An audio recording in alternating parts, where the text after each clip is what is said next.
మకరం వారికి మీ యొక్క రాస్యాధిపతి 3వ భావంలో ఉంటూ 5వ భావాన్ని వీక్షిస్తున్నాడు. దాన్ని బట్టి ఏంటంటే కొంత ప్రయత్నపూర్వకంగా కొంతమంది పరిచయాలు, క్రియేటివ్ రిలేటెడ్ వాటిల్లో మీకు కొంత కొత్త అవకాశాలు రావడం. 3లో శని మంచివాడే. అలాగే ధనస్థానంలో రాహు ఉన్నాడు, చతుర్థ భావంలో కుజుడు ఉన్నాడు.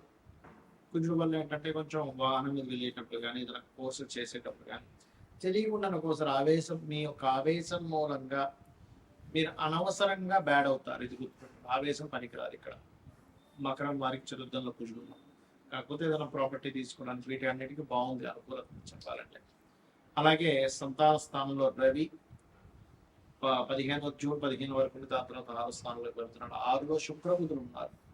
సో స్త్రీలకు కారకుడైన శుక్రుడు 9వ తేదీ వరకు ఉంటాడు కాబట్టి ఆ యొక్క జాగ్రత్త అనేది ఏంటో చెప్తాను.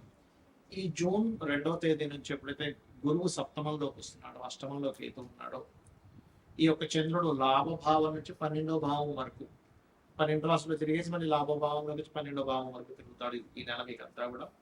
దీనివల్ల కలిగేటువంటి ఫలితాలు, ఏ దేవత ఆరాధన చేయాలి, ఎటువంటి విషయాల పట్ల మీరు జాగ్రత్తగా ఉండాలి అనేటువంటి అంశాలు చెప్తుంది. నేనైనప్పటికీ చెప్పిస్తుంది సాక్షాత్ లలితాంబవారిగా భావిస్తూ ఆ లలితాంబిక అమ్మవారి యొక్క అనుగ్రహం మీకు పరిపూర్ణంగా కలగాలని మనస్ఫూర్తిగా కోరుకుంటూ, ఇక్కడ క్రియేటివ్ ఫీల్డ్లో ఉండేటువంటి వారికి మాత్రం మంచి బాగుంది చెప్పాలంటే. ధనపరమైనటువంటి విషయాల్లో కూడా ఆన్లైన్లో చేసేటువంటి వ్యాపారాలు ఏవైతే ఉంటాయో ఆ యొక్క వ్యాపారం మూలకంగా ఎదుగుదల ఉంది. కాకపోతే మీరు 7, 8 తేదీలు ఎట్టి పరిస్థితుల్లో మీ జీవిత భాగస్వామికి సంబంధించిన వారు లేదా మీ పార్ట్నర్కి సంబంధించిన వారితో ధనపరమైన లావాదేవీలు, ధనం ఇవ్వడం తీసుకునే విషయాల్లో కొంచెం జాగ్రత్తగా ఉండండి. ఇక అగ్రిమెంట్స్ కానీ ఏవైనా 9, 10 తేదీలు కొంత జాగ్రత్తగా ఉండాలి. ఇక మీరు ఎప్పుడైతే 3లో శని చాలా మంచివాడు, కాకపోతే ఇందాక నేను చెప్పినట్టుగా కుజుడు 4లో ఉన్నందుకు కొంచెం ఏదైనా ప్రాపర్టీస్ తీసుకునే విషయంలో కొంచెం ఆవేశపూరితమైనటువంటి నిర్ణయాలు, ఆవేశంగా మాట్లాడటం వల్ల మీకు కలిగేటువంటివి కొన్ని నష్టాలు ఉన్నాయి. కాబట్టి ఈ యొక్క విషయంలో మీరు ఈ కోపాన్ని ప్రదర్శించిన అవతల వాళ్ళు కించపరిచినట్టుగా ఫీల్ అయ్యి మిమ్మల్ని బ్యాడ్గా ఫీల్ చేస్తారు. మకరం వారు ఇది జాగ్రత్తగా ఉండాలి. సంతానం కోసం చేసే ప్రయత్నం ఫలిస్తుందో ఎటువంటి సందేహం లేదు. అలాగే కొన్ని వ్యాపారానికి సంబంధించినటువంటి విషయంలో కొన్ని అంటే ఎలాంటి ఆకస్మికంగా ఈ వ్యాపారం నాకు వదిలేయడం లాంటివి ఉన్నాయి కాబట్టి జాగ్రత్తగా ఉండండి. ముఖ్యంగా మీరు శుక్రుడు 6లో ఉన్నందుకు ఫ్రెండ్స్లో ఎవరైనా స్త్రీ స్నేహితులతో అనవసరమైనటువంటి లిటిగేషన్స్ వచ్చే ఛాన్స్ ఉంది కాబట్టి 9వ తేదీ వరకు ఈ విషయంలో జాగ్రత్తగా ఉండండి. 9 దాటిన తర్వాత ఎవరైతే ధనం మనకి వివాహం కోసం ప్రయత్నం చేస్తూ ఉంటారో ఆ యొక్క ప్రయత్నం ఖచ్చితంగా ఫలిస్తుంది. ఇక మీరు నిత్యము చేయవలసినటువంటి దేవతారాధన, సూర్య ఆరాధన, లలితా సహస్రనామాల యొక్క శ్రవణము లేదా పఠనము, మరియు 2వ భావంలో రాహు ఉన్నాడు కాబట్టి దుర్గాదేవి యొక్క అష్టోత్తరం చేసుకోండి. తద్వారా మీకు ఫైనాన్షియల్ గా చాలా బాగుంటుంది. ప్రస్తుతం గోచారంలో ఉండేటువంటి గ్రహాల యొక్క స్థితి మూలంగా మనం ఆల్రెడీ కొన్ని నెలల నుంచి చెప్తూనే వస్తున్నాం. కుజుడు అగ్నితత్వ రాశుల్లో ఉన్నాడు కాబట్టి విపరీతమైన ఎండల వల్ల వచ్చే ఇబ్బందులు ఉంటాయి. ఇది కొంచెం జాగ్రత్తగా ఉండాలి. నీటి వల్ల వచ్చేటువంటి వైరస్లు, గురువు అతిచారంలో కర్కాటకంలోకి వెళ్ళాడు కాబట్టి ధరలు విపరీతంగా పెరగడం తగ్గడం, అది గోల్డ్ అనుకోండి, సిల్వర్ అనుకోండి, అన్ని కూడా మనం ఆల్రెడీ మే 11 నుంచి May first week, second week నుంచి పెరుగుతాయని చెప్పాం. అదే రకంగా పెరుగుతూ వస్తున్నాయి. అయితే ఇక్కడ ఏంటంటే ఈ గోల్డ్ మీద ఇన్వెస్ట్మెంట్ చేయాలా, సిల్వర్ మీద ఇన్వెస్ట్మెంట్ చేయాలని చాలా మంది అడుగుతుంటారు. భూముల మీద చేయాలని ఒకటే గుర్తుపెట్టుకోండి, మీ జన్మజాతకంలో కనుక రవి గురువులు బాగుంటే గోల్డ్ మీద చేయొచ్చు, ఎఫ్లెక్షన్ లో లేదు అనుకుంటే. చంద్రుడు బాగుంటే సిల్వర్ మీద చేయొచ్చు, కుజుడు బాగుంటే ల్యాండ్స్ మీద చేయొచ్చు. మీ చతుర్థ భావం కూడా బాగుంటుంది దాంతో పాటు, కుజుడితో పాటు, అప్పుడు ల్యాండ్స్ మీద మీకు కలిసి వస్తుంది.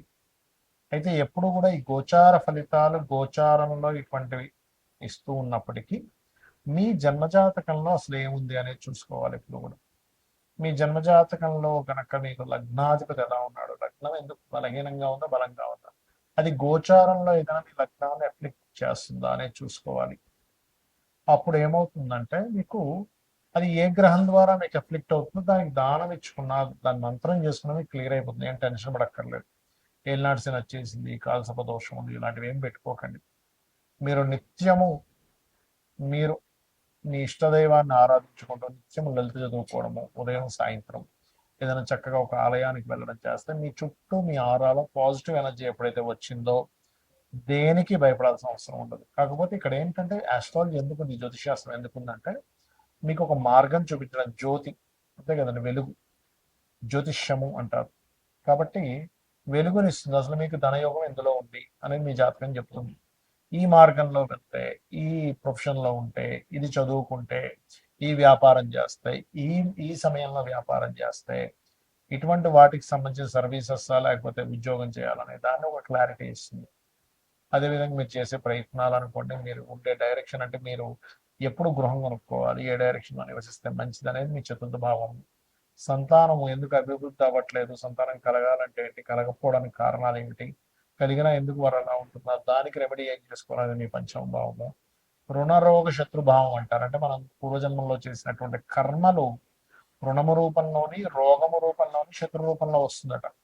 దాన్ని మీ ఆరోభావంలో ఉండేటువంటి గ్రహాల యొక్క స్థితిగతులను బట్టి మీరు దాన్ని సెట్ చేసుకోవాలి. అలాగే మరొక విషయం ఏంటంటే ఇక్కడ గమనించినట్లయితే ఈ జాతక చక్రంలో ముఖ్యంగా మీకు అష్టమం అంటే ఆకస్మిక సంఘటనలు, దశమం వృత్తి, లాభం వ్యాపార సంబంధించినటువంటి విషయాలు ఏవైతే ఉంటాయో ఇక్కడ ప్రధానంగా మీ యొక్క పర్సనల్ చార్ట్లో ఎలా ఉంది అనేటువంటి విషయాలను చూసుకోవాలి. అవి ఏమి చూసుకోకుండా కేవలం మీరు ఏళ్ళనాటి శని వచ్చేసింది, అర్ధాష్టమి శని వచ్చింది, దాని ప్రభావం ఉండదని నేను చెప్పట్లే. అది ఉన్నప్పటికీ మీరు ఏళ్ళనాటి శని ఉన్న ఎవరైనా సరే ఓం అనాకలిత సాదృశ్య చుబుక శ్రీ విరాజిత అయిన మహామంత్రం చేసుకోవడము, గోవులకు కాస్త బెల్లము తినిపించడము, మరియు అదే విధంగా మరొక విషయం ఏంటంటే ఇక్కడ గమనించినట్లయితే ఈ యొక్క ఈ నిత్యము కూడా ఎల్నాటి శని ఉండేటువంటి వారు కాస్త శనివారం పూట కాస్త ఏంటంటే నువ్వులు నూనె ఒంటికి రాసుకొని దాని తర్వాత స్నానం చేయడం ద్వారా కూడా మీకు ఎల్నాటి శని యొక్క ప్రభావం తగ్గుతుంది, గుర్తుపెట్టుకోండి. ఇక మీరు ఇంకొక విషయం ఏంటంటే ఇక్కడ మీరు అర్థం చేసుకోవాల్సింది, ఇన్వెస్ట్మెంట్స్ చేసే విషయంలో, విదేశాలకు వెళ్ళే విషయంలో కూడా ఒక సమయం అనేటువంటిది ఉంటుంది.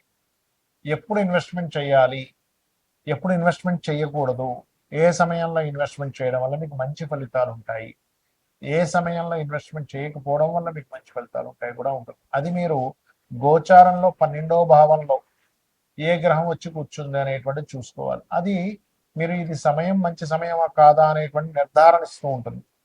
ఆ రకంగా చేసుకుని మీకు ఇంకోటి ఏంటంటే ఉంగరాలు ఇలాంటివి పెట్టుకుంటూ ఉంటారు, నేను కాదనట్లేదు, దానివల్ల కొంత ఎనర్జీ, పాజిటివ్ ఎనర్జీ ఉంటుంది. కానీ మీరు ఏంటంటే తెలియకుండా, తెలుసుకోకుండా ఏది పడితే అది పెట్టేసుకుంటున్నారు. అలా కాదు, మీకు మీ జన్మజాతకంలో ఏ గ్రహం మీకు పాజిటివ్ ఫలితాలు ఇస్తుంది, ఆ గ్రహ సంబంధించింది ఇప్పుడు మీకు పెట్టుకోవచ్చా లేదా కొంతకాలం తర్వాత ఆ యొక్క ఉంగరాన్ని ధరించాలా అనేటువంటి విషయం మీ జన్మజాతకంలో నవగ్రహాల్లో ఏ గ్రహం మీకు పాజిటివ్గా ఉందో చూసుకుని దాన్ని పెట్టుకోవాలి. లగ్నానికి శుభుడు, పాపి, మనకి శనివర్గ లగ్నాలు, గురువర్గ లగ్నాలు అంటే 2 రకాలుగా ఉంటాయి. కాబట్టి దాన్ని బట్టి కూడా పెట్టుకుంటారు. కానీ దానికంటే అతి ముఖ్యంగా మీరు చూసుకోవాల్సింది మీ యొక్క లగ్నం శనివర్గమైనా గురువర్గమైనా కూడా మీ యొక్క జాతక చక్రంలో మీ గ్రహాల్లో ఏది స్ట్రాంగ్ గా ఉందో చూసుకుని పెట్టుకోవడం వల్ల మీకు మంచి ఫలితాలు రానున్నాయి, గుర్తుపెట్టుకోండి, వస్తాయి కూడా. ఇక నిత్యము దేవతారాధన చేసుకోవడం, నిత్య దీపారాధన చేసుకోవడం చేయండి, మీకు అన్ని విధాలా బాగుంటుంది. శ్రీమాత్రే నమః.